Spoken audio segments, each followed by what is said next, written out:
Well, it's very good to be able to welcome you to St. Nick's for our lunchtime carol service. Thank you so much for coming.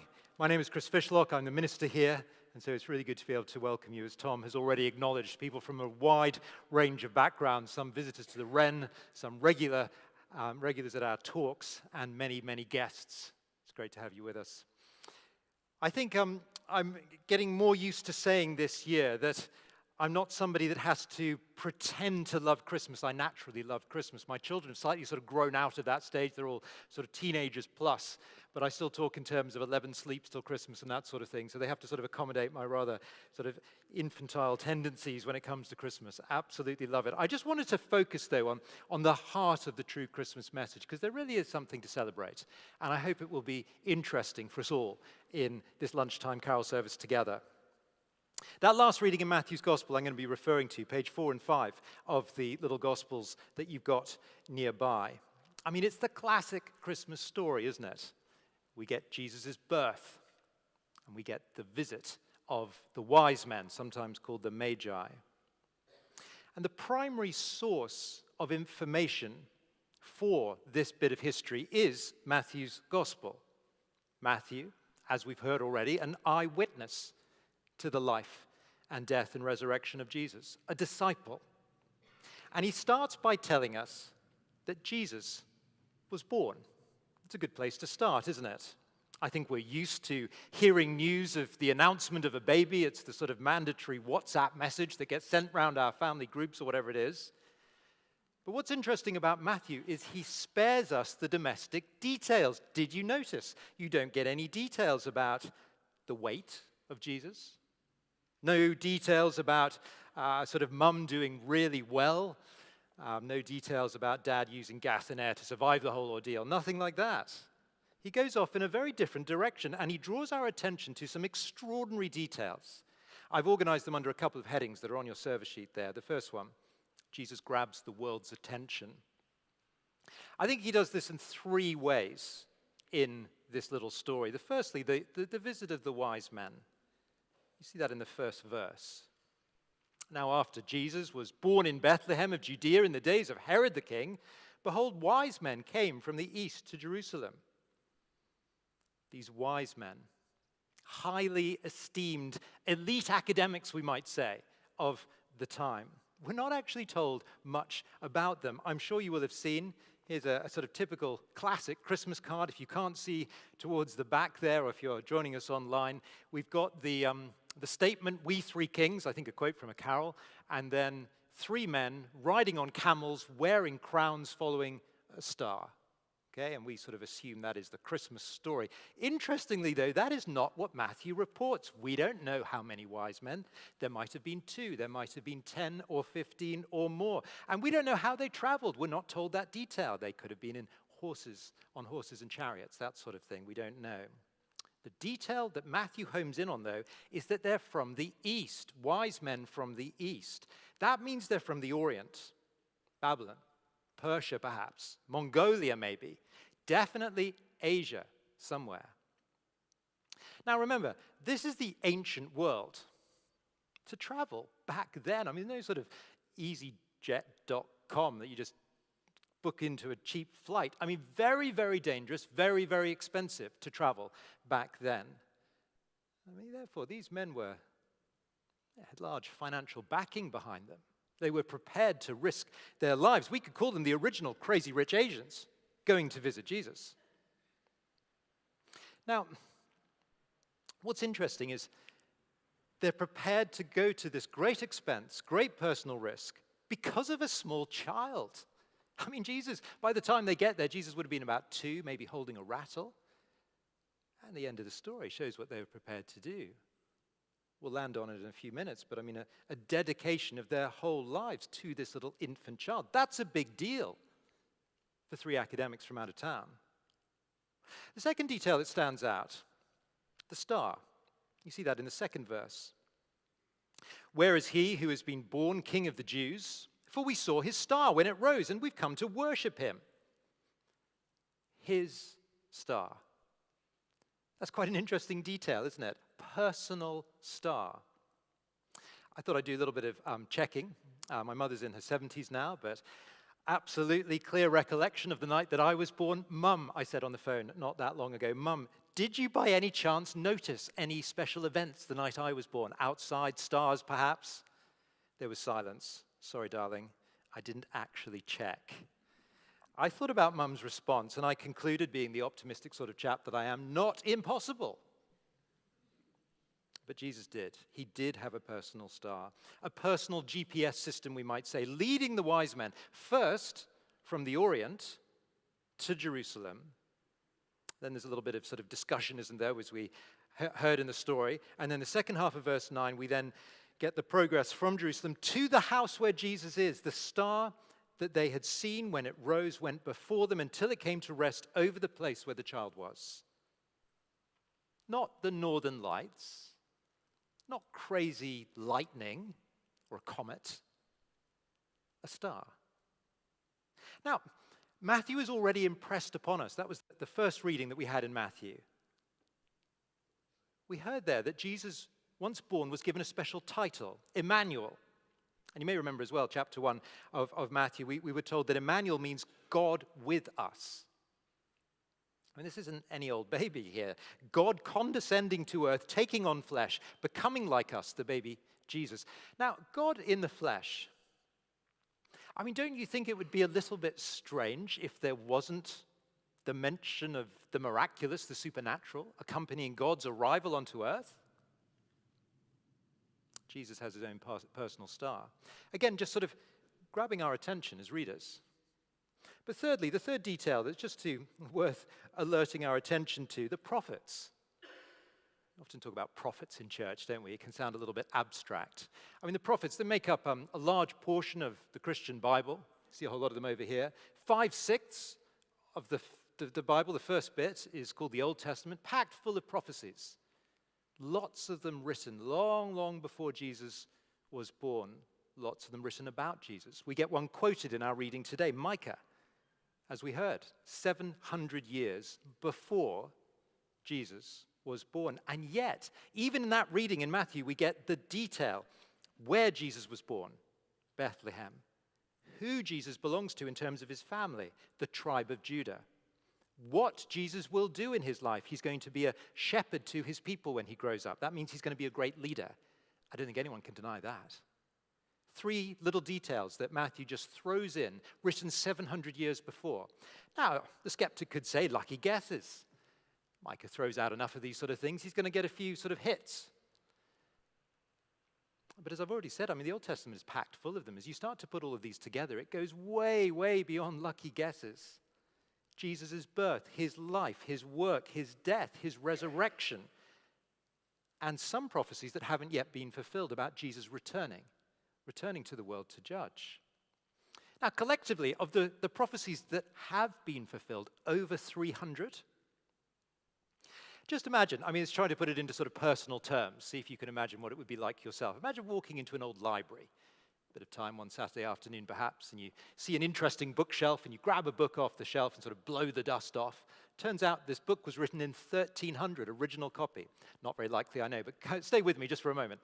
1300. And as you sort of flick through the pages, you realize that this is a book written about you. It has your name, details of your family. And you start to think that's a little bit strange, just sort of somebody like me. But then you realize again and again that all the details match up. What you're doing. Over 300 specific details of your life. It's quite incredible, isn't it? You see, it's no wonder that Jesus concludes. Talk about the Old Testament. That's the first 5/6 of our Bible. That's my biography, says Jesus. It's all about me. Well, put all these details together. I mean, here is someone worth taking note of.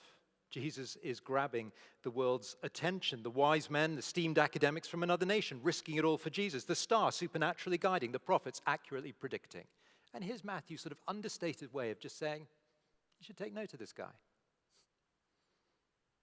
But my second main heading, it's not just a sort of interesting observations about Jesus and his life. There's also a sort of an opportunity, what I've called the invitation for personal adoration. And I think really to see this, we need to see the effect that Jesus has on those in the town in which he is born. I mean, his birth causes the most incredible division. The characters in our story immediately divide into one of two camps. We've got Herod and all Jerusalem, we might say. What we're told that when Herod heard the news of Jesus' birth, he was troubled, and all Jerusalem with him. That's not surprising. Herod was a loose cannon. You've only got to read on in Matthew, and you'll see what Herod gets up to, because he felt threatened by the child king. He had all children under the age of 2 killed to try to stop any future threat. He was a horrible character. No wonder Jerusalem was troubled too. But then, what a contrast to the wise men. When they found Jesus, this sort of picture of perfect humility.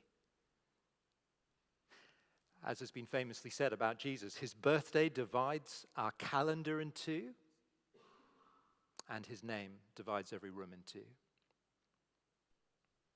I think most people, as they talk about Jesus, certainly when you sort of relate to the church, you sort of think, well, if the church is going to do anything useful, chat about Jesus, if it's going to do anything useful, it should bring people together.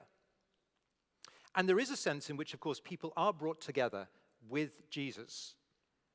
But actually, there's a division before that happens. Jesus is the king of controversy, and this passage shows that.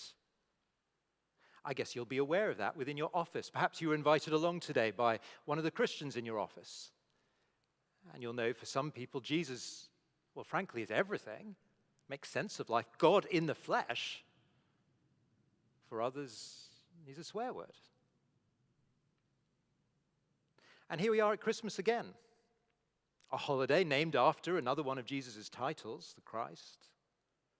A chance to consider, again, what to do with this controversial character.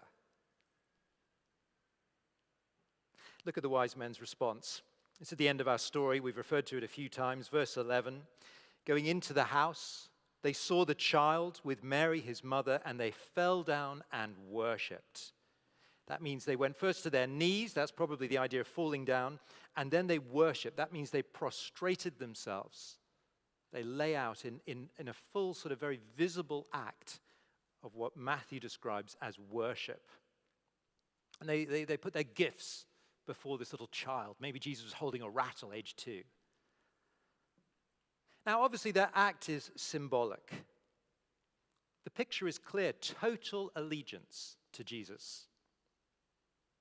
I mean, of course, God in the flesh is not tricked by religious box ticking, as though they sort of had their fingers crossed and then they went off to live totally independent lives. That's not the point at all. True worship is from the heart.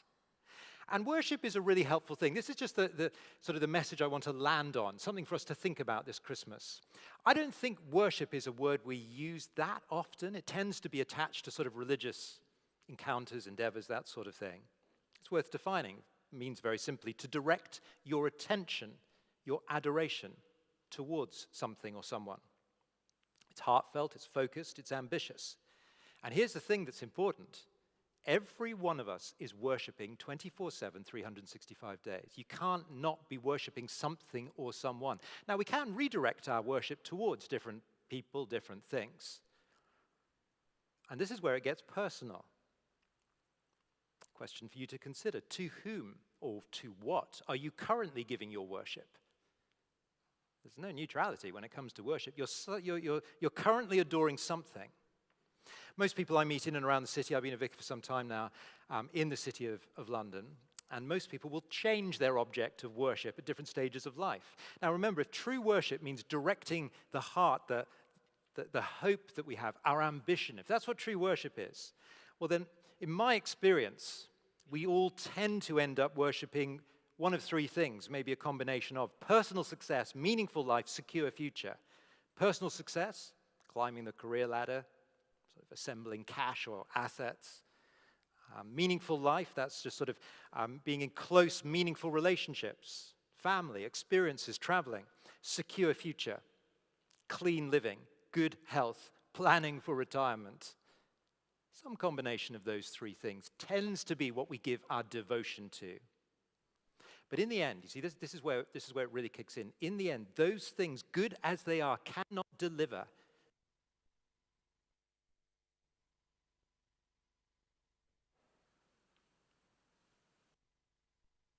Full dignity and unconditional love, certain hope beyond the grave.